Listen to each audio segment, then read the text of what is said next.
Come in, dear, come in. Don't you mind the squeak in that old floorboard? It's been singing that same song since my husband, bless his soul, laid it down 50 years ago. Find a comfy spot. The kettle's just whistled its little heart out. There we are, the sound of tea pouring into a china cup. It's like a warm hug for your ears, isn't it? 2 sugars for me, just as it's always been. It's funny, the little routines that anchor our days, that hold the decades together. I was just sitting here, watching the dust motes dance in the afternoon sun slanting through that window. You see that little box on the mantelpiece, the dark one, with the mother-of-oak pearl inlay. It's a simple thing, really. Not worth much in money, I suppose. But what it holds, oh dear, what it holds is another matter entirely. Inside that box is a story that taught me the most important lesson of my life, that the heaviest doors are not made of wood or steel, but of secrets, and that sometimes you have to become your own locksmith. It all started with this. See, this little silver locket. It's tarnished now. You see the little dent there on the side. It's shaped like a heart, but a simple one, not fussy. My brother Daniel gave it to me. He saved up for months to buy it from the jeweler in town. This was back in, it must have been the spring of 1951. The world felt like it was holding its breath back then. The war in Europe was over, but there was a new kind of chill in the air, a conflict rumbling far away in a place called Korea, a place that would soon take my brother. He was for years my senior, all bright eyes and a smile that could charm the bees right out of the honeysuckle. I adored him. He was my protector, my confidant, the one who understood the restlessness in my soul. Our parents, they were good people, you know, salt of the earth, but they were products of their time, of the Great Depression and a world war. They believed in certainty, in practicality. My father was a man of few words and calloused hands. My mother, her life was a testament to duty and order. There was a right way and a wrong way for everything, and very little room in between. And well, I was all in between. I wanted to see things. I dreamt of cities I'd only seen in magazines, of art, of music that wasn't just the hymns we sang on Sunday. This yearning was a constant, quiet hum beneath the surface of my life, a hum only Daniel seemed to hear. Then there was Arthur. Arthur was a beautiful, complicated storm in the middle of our quiet, predictable town. His family wasn't from around here. They had come from somewhere back east after his father lost his job. They were different. Arthur didn't want to work at the mill or the farm. He wanted to be a painter. A painter. You can imagine what my father thought of that. A grown man, playing with brushes and colors. It's frivolous, Eleanor. It's not a living, but I saw the world through Arthur's eyes. He'd show me how the setting sun wasn't just orange, but 100 shades of fire and rose and violet. He didn't just see a field. He saw the texture of the soil, the dance of the wheat in the wind. He saw the melancholy in my eyes and called it beautiful. He was the first person who ever saw me, really saw me, and not just the daughter I was supposed to be. We met in secret, of course, down by the creek, where the willow trees wept their green leaves nearly to the water's surface. We'd shared dog-eared books of poetry and talked for hours about a future that felt as shimmering and unreachable as the moon. He was my secret, a pocket of warmth in a life that was becoming increasingly starched and stiff. The day Daniel left for basic training was the grayest day I can remember. The sky was the color of dishwater, and a damp chill had settled deep in my bones. He found me on the porch swing, just staring at the horizon. He sat beside me, the old chains groaning in protest. He didn't say anything for a long time. Then he pressed this little box into my hand. "It's not much, Ellie," he said, his voice softer than usual. I opened it, and there was the silver locket, nestled in a bed of worn velvet. It was so simple, so perfect. "Oh, Danny, it's beautiful. It's got a strong clasp," he said, his voice suddenly serious. He took it from the box and turned it over in his palm. "I need you to keep something from me, something safe, something just for you and me to know about." He looked around, toward the house, ensuring our parents were out of earshot. "There's a reason I'm going. You know, it's not just duty. It's a way out, a way to start fresh. But I can't take everything with me." He took a deep breath, and it seemed to shudder right through him. "I need you to hold on to a piece of my heart for me until I get back. Don't open it, not for anyone, just keep it safe. Can you promise me that, Ellie? Swear it." The gravity in his eyes was something I'd never seen before. It was older than his 21 years. It was the look of a man carrying a heavy, invisible weight. "I swear, Danny," I whispered, clutching the cool metal in my hand, "I'll keep it safe, I promise." He put the locket around my neck himself. His fingers were surprisingly gentle. "Good girl. Now, you look after yourself, and don't let them snuff out that fire in you. You hear me?" That was the last time I saw him. He stood on the platform of the train station, looking so young and terribly small in his new uniform. He gave me that familiar, brilliant smile, but it didn't quite reach his eyes. As the train pulled away, I held the locket, the metal already warm against my skin. It felt like a stone, a weight, a promise. I had no idea then, of course. I had no idea that this little silver heart contained a secret that would unravel one life and force me to build another. Or that the promise I made to my brother would become the heaviest burden I would ever have to carry. I thought I was just keeping a secret for him, but it turns out I was holding the key to my own cage. After Daniel left, the house grew quiet in a way it never had before. It wasn't a peaceful quiet, you know. It was a hollow quiet, the kind that's full of unspoken fears. The ticking of the grandfather clock in the hall seemed to grow louder, each tick a second farther away from Daniel's return. My mother took to her cleaning with a new kind of ferocity, scrubbing away at imaginary dirt, as if she could scrub away the worry that lined her face. My father retreated even further into himself, spending long hours in his workshop, the scent of sawdust and silence clinging to him like a shroud. My only escape was Arthur. Our clandestine meetings by the creek became more precious, more vital. He was the only color in a world that was fading to gray. He'd read me the letters he got from a friend in New York City. Letters that spoke of jazz clubs and art galleries, and a life so vibrant it felt like a fairy tale. "We could go there, Ellie," he'd say, his eyes shining with a painter's passion. "One day, we'll have a little apartment with a big window, and I'll paint all day, and you can do anything you want. You can be anyone you want." It was a beautiful dream, a fragile bubble of hope that I held close. But back in my parents' house, that bubble always burst.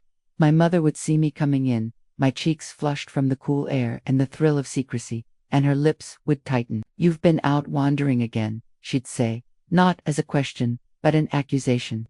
"A young lady of your station should be at home, learning to keep a house, especially now, with your brother away." The unspoken words hung in the air, with "your brother in harm's way, your frivolous nature is an insult." They didn't know about Arthur, not for certain, but they suspected I had a secret. My joy was an affront to their anxiety. The letters from Daniel were our only comfort. They were cheerful, full of bravado and funny stories about the other boys in his platoon. He wrote about the strange food and the humid air, but he never wrote about fighting. He described the sunsets, the way the sky looked different on that side of the world. Reading between the lines, I felt he was trying to reassure us, to paint a picture that wasn't as terrifying as the one we all imagined. In every letter, he'd add a little note at the bottom just for me. "Still got our secret safe, Ellie Crow," and I would touch the locket at my throat and whisper yes to the empty room. I was living two lives, the dutiful, quiet daughter at home, and the dreaming, vibrant girl by the creek. The strain of it was beginning to wear on me. I felt like a seam being pulled taut, threads beginning to snap. Arthur was growing impatient. He loved me, I knew, he did, but he couldn't understand the invisible walls of duty and family that surrounded me. "They don't own you, Ellie," he said one afternoon, his voice laced with frustration. We were sitting on our fallen log, the autumn leaves creating a carpet of gold and crimson around us. "You have your own life to live. It's not that simple." I tried to explain. "My parents, Daniel. I can't just abandon them. No one is asking you to abandon them, just to live. Is that so much to ask?" He didn't understand. To my parents, my choice of husband, my path in life, was a reflection on them, on the family, and to choose Arthur, a penniless artist with no prospects, would be the ultimate betrayal in their eyes, the ultimate failure. The turning point, the moment the ground gave way beneath my feet, came on a Tuesday in late November. It had been an unusually warm day, a last gasp of autumn before the winter frost. I remember the smell of my mother's apple pie cooling on the windowsill. There was a knock at the door, not the familiar rap of a neighbor, but a formal, hesitant knock. My mother and I looked at each other, a silent question passing between us. She wiped her hands on her apron, her movements suddenly slow and deliberate, and went to the door. Standing on our porch were two men in uniform. They held their hats in their hands.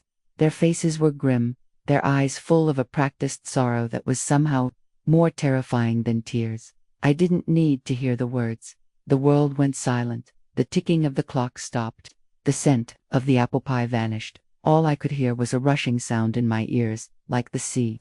I saw my mother's hand fly to her mouth, a small, strangled gasp escaping her lips. I saw her body begin to sway, and one of the men reached out to steady her.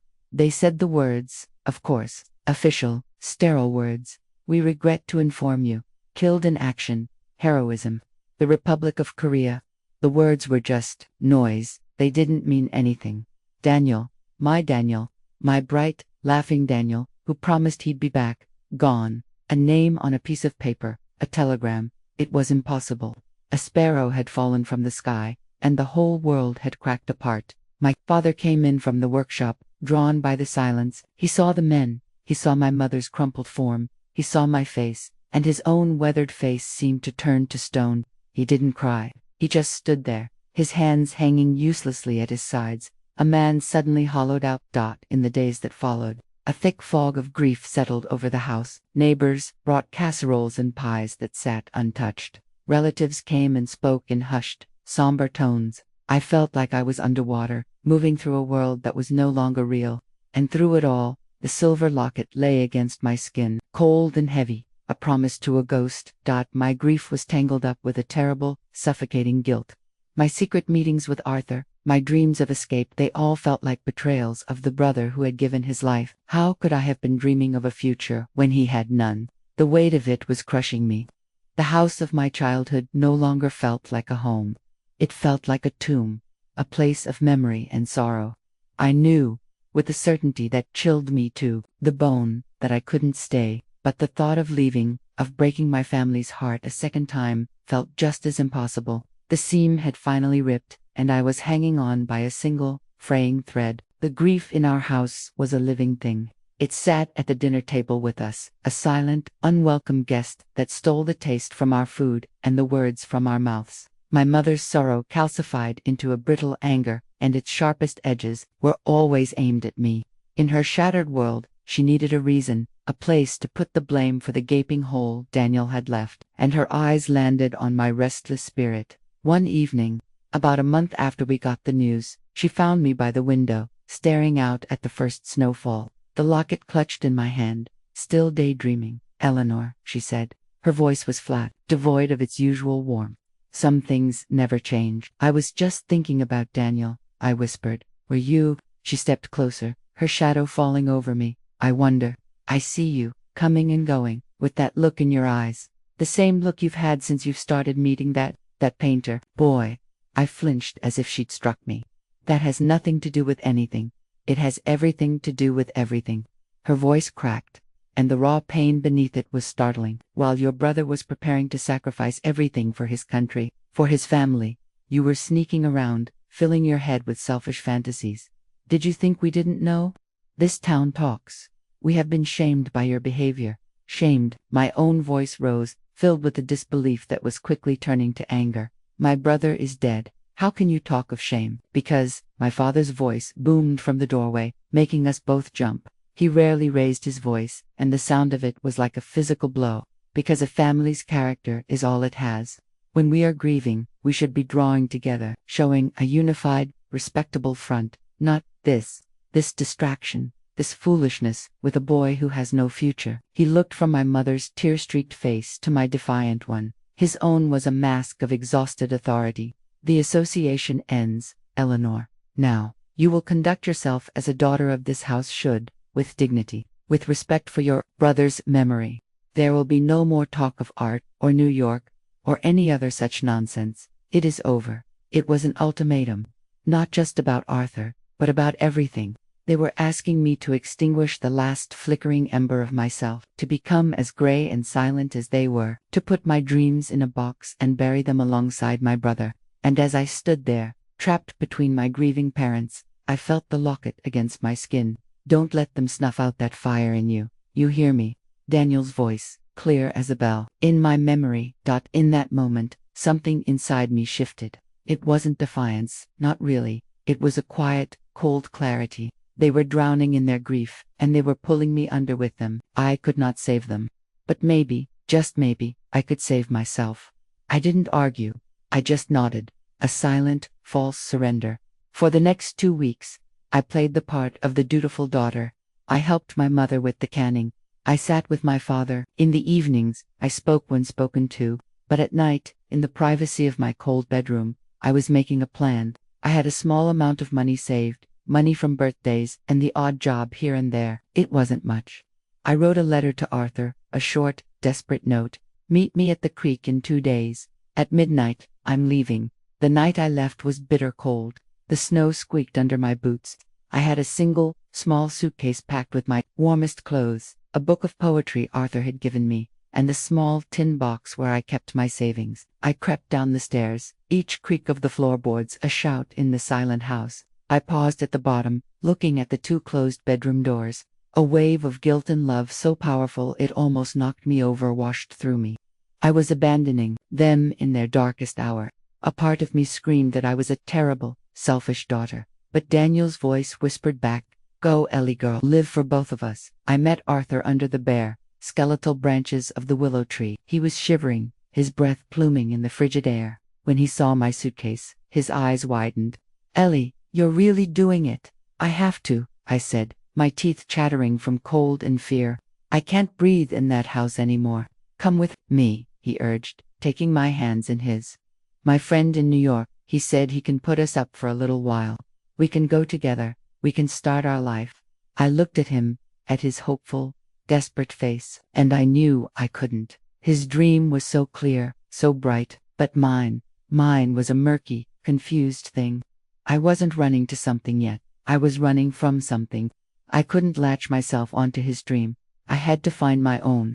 To arrive in a new city on his arm would be to trade one cage for another, no matter how beautiful. "No, Arthur," I said, the words tasting like ash. "I have to do this alone. I don't know who I am yet.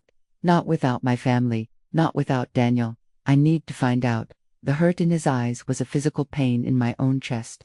We argued, a hushed, frantic argument in the freezing dark. But my resolve was like iron. Finally, defeated. He nodded. He pressed a crumpled roll of bills into my hand. "Take this, it's not much, but please, I can't. You must," he insisted. "For me." He walked me to the crossroads where the early morning bus would stop on its way to Chicago. We didn't talk much more. The silence was thick with everything we couldn't say. As the bus lights cut through the pre-dawn gloom, he kissed me, a cold, clumsy, heartbreaking kiss. "Write to me," he said. "Promise me you'll write." "I promise." I lied. I knew I couldn't. I had to make a clean break. I climbed the steps of the bus and didn't look back. I found a seat by a grimy window and watched my small town disappear. I opened my purse, my own savings, plus the money Arthur had given me. I counted it. $17. I was 19 years old, on a bus to a city I'd never seen, with $17 in my pocket and a secret in a locket around my neck. The fear was a cold, hard knot in my stomach. I was utterly and completely alone. "By the way, dear, where are you watching from? What time is it there? I'd love to hear from you in the comments below. It makes the world feel a little smaller, you know, to think of all the different places and times we're all in, connected by a story. It would have meant the world to me then, on that bus, to know I wasn't the only soul awake in the world, but I was then, or at least, it surely felt like it." The sun started to rise, casting a pale, watery light over the frozen fields, and for the first time, I had to face the terrifying, exhilarating truth. My life was entirely my own. Chicago, oh dear, nothing, not the magazines, not the newsreels, not even Arthur's vivid descriptions, could have prepared me for Chicago in the winter of 1953. It was a behemoth of steel and stone, roaring with a life that was completely indifferent to a small-town girl with $17 to her name. The noise was the first thing that hit me. A constant, deafening symphony of rumbling trains, clanging streetcars, shouting people, and the wail of sirens. After the oppressive quiet of home, it was a physical assault. I spent the first 2 nights in a YWCA, a clean, sterile place that cost $1 a night. I knew that couldn't last. My days were a frantic, soul-crushing search for 2 things: job and a room. I walked until my feet were raw, the wind off the lake, cutting through my thin coat like a knife. I answered advertisement after advertisement, only to be met with shaking heads. No experience, they'd say. We need someone with references. What references could I give? My grieving mother. My silent father. The city was a lonely place. I'd see people laughing in cafes, families walking in the park, and I felt like a ghost, invisible to the world. The $17 dwindled with frightening speed. I ate stale bread and drank water. The hunger, a dull ache in my stomach that matched the ache in my heart. Desperation began to set in, a cold, creeping fear that I had made a terrible mistake, that my parents were right, that I was a foolish girl who had thrown away her life for nothing. Finally, on the third day, I saw a small, handwritten sign in the window of a dingy laundromat, "Help wanted." The woman who ran the place was named Mrs. Petrov. She was a stout woman with tired eyes and hands that were permanently red and chapped. She looked me up and down, her expression skeptical. "You ever worked a commercial press?" she asked, her voice thick with a Polish accent. "No, ma'am," I said, trying to keep my voice from trembling. "But I'm a hard worker. I learn fast. Please, maybe." She saw the desperation in my eyes. Maybe she just needed a body. She grunted. "Is hard work. Long hours. You start now." And just like that, I had a job. The work was brutal. I spent 10 hours a day on my feet in a room that was perpetually hot and steamy, the air thick with the chemical smell of bleach and soap. My job was to feed endless sheets and shirts into a giant, hissing, mangled press. My back ached, my hands were raw by the end of the day, and the noise was relentless. But it was a job. It paid just enough for me to rent a room. The room was in a boarding house a few blocks away. It was tiny, barely big enough for the narrow cot, a small dresser, and a single chair. It had one window that looked out onto a brick wall. There was a shared bathroom down the hall that always smelled of mildew. It was bleak. It was miserable. But it was mine. The loneliness was the hardest part. The days were filled with the roar of the laundry, but the nights were deafeningly silent. I would lie on my cot and stare at the water-stained ceiling, and the grief I had been running from would catch up with me. I missed my brother with an agony that was sharp and physical. I missed the idea of my family, the way we were before the world fell apart. I even missed the scent of my mother's baking, and the sight of my father's strong hands. In those dark moments, I would hold the locket. It was the only tangible thing I had left of my old life, of my promise to Daniel. I was tempted, oh, so tempted, to open it, to see what secret he had trusted me with. What was so important that he had to give it to me before he left? A part of me thought that if I opened it, I would understand him better, feel closer to him. But my promise held me back. Not for anyone. It was a test of my character, my loyalty. And right then, my character was all I had. I fell into a grim routine: work, eat a meager supper in my room, sleep, repeat. The vibrant, dreaming girl who had sat by the creek with Arthur felt like a stranger from another lifetime. I was becoming hard, calloused, worn down by the city. I never wrote to Arthur. I couldn't. What would I say? My grand adventure consists of scalding steam and a room with no view. You were right to dream, but I have forgotten how. I couldn't bear the thought of his pity. One evening, I came back to my room, my body aching more than usual, to find a letter pushed under my door. It wasn't from Arthur. It was from my mother. My landlady must have forwarded it from the YWCA. My heart hammered against my ribs as I tore it open. Her handwriting was shaky. It was not an apology. It was a command. "Your father is not well," she wrote. "He has not been well since you left. It is your duty as a daughter to come home and help this family heal." I sank onto my cot, the letter trembling in my hand. The guilt was a physical thing, a hand squeezing my throat. My father was sick because of me. I had broken his heart, and now his body was failing. My mother's words confirmed my deepest fear. I was a selfish, destructive force. I should go home. I should beg their forgiveness, put on the gray dress of a dutiful daughter, and live out my days in quiet penance. I looked around my tiny, miserable room. The smell of bleach seemed to have seeped into the very walls. This wasn't a life. It was a slow death. Maybe they were right. Maybe this fire Daniel told me to protect was just a destructive flame that burned everyone I loved. The thought of returning was suffocating, but the thought of continuing this half-life was just as bleak. I was trapped between two impossible choices, and I had never felt more alone or more lost. The weight of it all pressed down on me, and, for the first time since leaving home, I truly began to despair. I sat on that lumpy cot for what felt like hours, my mother's letter in one hand and the cold silver locket in the other. Her words echoed in my head. It is your duty, duty. That word had defined the first 19 years of my life. It was a heavy cloak, and I had thrown it off, only to find myself shivering and exposed in a storm. The thought of putting it back on, of returning to that house of grief and silent recrimination, was unbearable. But what was the alternative? This, a life measured in sweat and steam and solitude. I felt something inside me begin to break. The carefully constructed walls I had built against the loneliness and the fear started to crumble. Tears, hot and bitter, finally came. I wept for my brother, for the family I had lost, for the girl I had been, and for the woman I was failing to become. I cried until I was empty, until all that was left was a hollow ache and the damp chill of my little room. And then, in that place of utter desolation, a strange thing happened. I looked at my hands, red and chapped from the laundry soap, but I remembered them differently. I remembered them learning to sew from my grandmother, her patient voice guiding my clumsy fingers. Even Stitch's Ellie, a steady hand. I remembered my mother, for all her rigidity, teaching me how to knead bread, how to feel when the dough was just right. I had resented those lessons, seen them as chains binding me to a domestic life I didn't want. But in that moment, I realized something. They had given me skills. They had given me knowledge. I wasn't empty-handed. The next day, I made a decision. It was a small one, a tiny flicker of defiance against the overwhelming grayness. During my short lunch break, instead of eating my usual dry sandwich, I walked to a pawn shop I passed every day. In the window was an old treadle sewing machine. It was dusty and forgotten in a corner.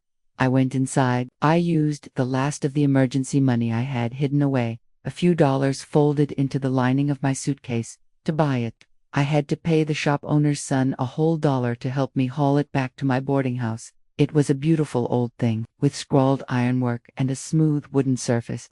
It took me a week of late nights, cleaning and oiling it, using a borrowed manual to figure out its quirks. But finally, it purred to life under my feet, the needle dancing with a satisfying, rhythmic click-clack. It was the first beautiful sound I had heard in months. I started small. I used my meager wages to buy scraps of fabric from a remnant bin. I began to sew aprons.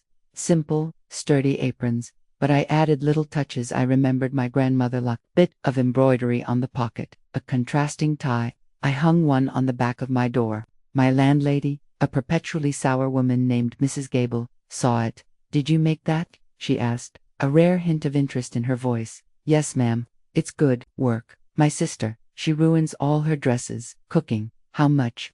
I was so stunned I almost couldn't speak. "I sold it to her for 50 cents profit." But it wasn't the money. It was the spark. Someone saw what I had made and found value in it. I made more. I took them to the church basement during their weekly charity bazaar. I laid my 4 aprons out on a corner of a table. I sold all of them. The next week, I came back with 6 aprons and 2 sets of pot holders. They sold, too. A woman asked if I could mend her husband's work coat. I did. Another asked if I could hem her daughter's dress. I did that, too.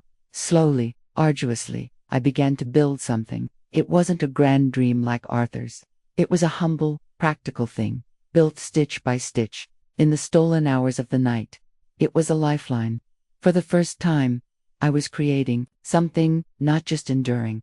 I met a woman at the bazaar, an older Italian lady named Sophia. She sold the most wonderful baked goods, and her table was always crowded. She had a warm, booming laugh, and eyes that crinkled at the corners. She saw me, a quiet girl with her small stack of sewing, and took me under her wing. "You have the good hands," she told me one day, inspecting the even stitches on a tea towel. "My mother, she used to say you can see a person's soul in their stitches. Yours is very neat, very strong." Sophia became my first friend in the city. She would save me a cannoli, and I would mend her apron. She'd tell me stories of her girlhood in Sicily, and I, slowly, haltingly, began to share some of my own. I didn't tell her everything, but I told her enough. She listened without judgment, simply nodding and patting my hand. Her friendship was a balm to my lonely soul. It was a reminder that kindness existed, that community could be found in the most unexpected places. I was still working at the laundromat. The work was still hard, the hours still long, but it didn't feel like a life sentence anymore. It felt temporary. It was the fuel that allowed me to buy more fabric, more thread. My little room was still small, but now it was filled with color and texture. It smelled of cloth and machine oil, not just bleach and mildew. It was becoming a workshop, a haven. I didn't go home. I wrote a short, careful letter to my mother. I told her I was sorry to hear about father's health. I told her I had a job and a place to live. I enclosed $5, a significant portion of my earnings. It was a peace offering, and also a statement. I am not a destitute failure. I am surviving. I didn't know if they would understand, but I knew I couldn't go back. Not yet. Not until the woman I was becoming was strong enough to face the family I had left behind. I was no longer just running from something. I was building something to run to. It was my own, and it was starting to feel, for the first time, like home. The years began to slip by, measured not in seasons, but in spools of thread and bolts of fabric. My little nighttime enterprise grew with the slow, steady persistence of a vine. The aprons and mending jobs turned into dress orders. Sophia introduced me to a friend who owned a small Italian restaurant, and I was commissioned to make their tablecloths and curtains. Word of the girl with the golden needle, as Sophia jokingly called me, spread through the small, tight-knit community of the neighborhood. After 3 years at the laundromat, I finally saved enough to leave. The day I told Mrs. Petrov I was quitting, she just grunted, but I thought I saw a flicker of something like respect in her tired eyes. I rented a tiny storefront on a quiet side street. It wasn't much, just a single room with a large window at the front, but to me, it was a palace. I put my sewing machine in the window and hung a simple, hand-painted sign, Eleanor's Fine Sewing and Alterations. My life took on a new rhythm. The roar of the laundry was replaced by the hum of my machine and the friendly chatter of customers. I wasn't getting rich, dear, not by a long shot, but I was making a living. I could pay my rent, buy my groceries, and still have a little left over to put away. More importantly, I was my own boss. Every success and every failure was mine. The work was hard, but it was joyful. I was weaving the fabric of my own life, one stitch at a time. I kept in touch with my mother through infrequent, stilted letters. She would write about the weather, the goings-on in town, my father's fluctuating health. She never mentioned Arthur. She never asked me to come home again. The $5 I had sent became a monthly ritual. It was my way of bridging the chasm between us, a silent acknowledgement of my continued existence and my love for them. However complicated. One spring afternoon, nearly 8 years after I'd left home, a letter arrived with my mother's familiar, shaky script. But this one felt different. It was thin, the paper almost translucent. "Your father passed away this morning," it read. "He went peacefully in his sleep. The funeral is on Saturday." The news hit me with a strange, hollow thud. It wasn't the sharp, shattering grief I'd felt for Daniel. It was a quieter, more complex sorrow, a sadness for the man I never really knew, for the relationship we never had. It was a grief filled with regret for all the words left unsaid. I knew I had to go back. There was no question this time. I was not the same frightened girl who had fled in the night. I was a woman who had built a life for herself from nothing. I was strong enough now. Before I left, I sat in my little shop, the afternoon light streaming. In 4 years, the locket had been a constant presence, a smooth, cool weight against my skin, a symbol of my promise, of my endurance. But now, it felt different. The secret it held no longer felt like a test, but like a final, missing piece of the puzzle of the past. My promise was to keep it safe until he got back. He wasn't coming back. The terms of our deal had expired in a field in Korea nearly a decade ago. With trembling fingers, I took the locket from my neck. I looked at the tiny, intricate clasp. I had never tried to open it, never even examined it too closely, for fear of temptation. Now I saw the small notch. I used the tip of a sewing needle. The clasp was stiff, sealed by time and disuse, but with a gentle pressure, it gave way. A tiny click, and the silver heart fell open in my palm. It wasn't a letter. It wasn't a lock of hair. It was a photograph, no bigger than my thumbnail, expertly folded into a tiny square. I carefully unfolded the delicate, creased paper. It was a picture of a girl I had never seen before. She had dark, curly hair, and a smile that was both shy and radiant. She was looking not at the camera, but at someone just out of frame, her eyes filled with an unmistakable, unadulterated love, and behind her, faintly visible, was the sign for the bakery in the next town over, a place my family never went. It all clicked into place, the seriousness in Daniel's eyes, his desperation to get away. The bus ride back to my hometown was the reverse of the one I had taken nearly a decade before. This time, I wasn't running away from a life, but returning to one.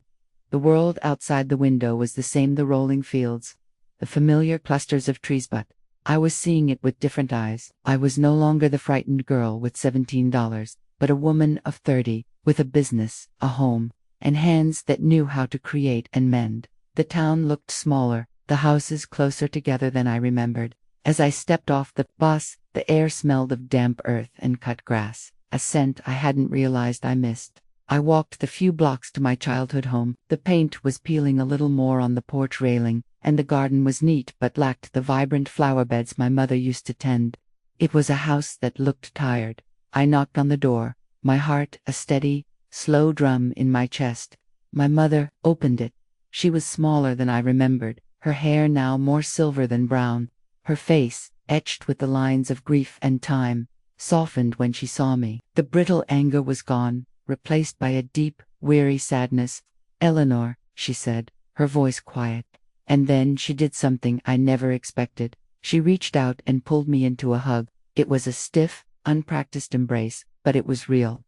Held on to my mother, and I could feel the years of anger and misunderstanding begin to melt away, leaving only the bone-deep connection of family. The next few days were a blur of quiet conversations and shared duties. We prepared for the funeral, sorting through my father's things, speaking to neighbors who offered condolences. We didn't talk about the past. We didn't talk about my leaving, or the long years of silence. We simply existed together in the present, two women finding their way back to each other over a shared loss. The house was still quiet, but it was a different kind of quiet now. It was peaceful. After the funeral, on my last evening there, my mother and I were sitting in the living room, the grandfather clock ticking its steady, familiar rhythm. The air was thick with things unsaid, but the silence was no longer hostile. "I was wrong," she said suddenly, her eyes fixed on her hands, which were folded in her lap. "To blame you for everything." Tears welled in my eyes. "I was wrong, too," I whispered, "to leave the way I did.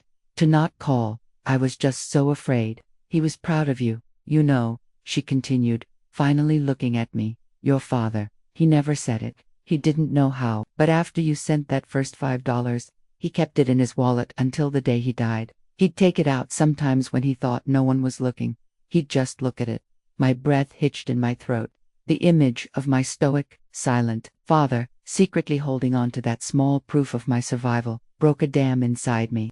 All those years, I thought he hated me, or at best, was indifferent. But he had loved me, in his own silent, complicated way. It was time. I reached into my purse and took out the locket. I opened it and handed it to my mother. She squinted at the tiny photograph, holding it close to the lamplight. Who is this girl?" she asked, confused.